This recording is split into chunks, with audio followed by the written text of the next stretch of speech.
Чему будет посвящен следующий год в Чувашии? Наша съемочная группа выяснила у чебоксарцев, какую тематику 2023-го они считают актуальной. 2021 год был посвящен трудовому подвигу строителей Сурского и Казанского оборонительных рубежей. 2022 год – выдающихся земляков. Какие ожидания на 2023? Год еще можно в целом посвятить, например, дубам чувашским. Все-таки Чувашия же славится дубами своими.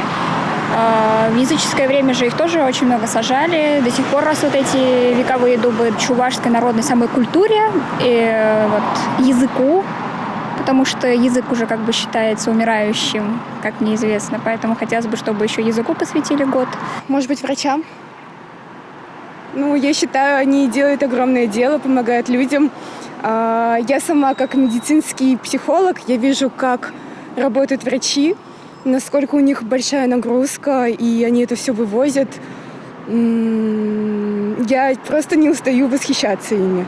Тематика года должна выделять регион среди остальных, считают чебоксарцы. А так как Чувашия – аграрная республика и от сельского хозяйства зависит продовольственная безопасность не только региона, но и всей страны, было бы хорошо уделить внимание именно селу, отмечает большинство из запрошенных. Мне кажется, этот год надо посвятить своим истокам.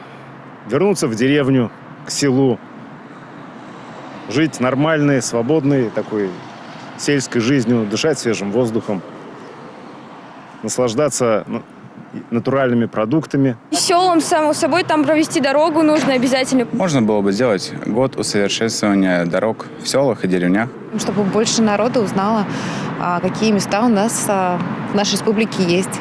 Красивые, знаменитые, значимые места. 23-й год нужно посвятить развитию села. В сентябре правительство региона планирует утвердить тематику года с учетом мнений жителей республики. Потом уже разработают план мероприятий, эмблему, брендбук. И уже с 1 января приступят к реализации мероприятий в новом направлении. Напомню, что 2023 в России объявлен годом педагога и наставника.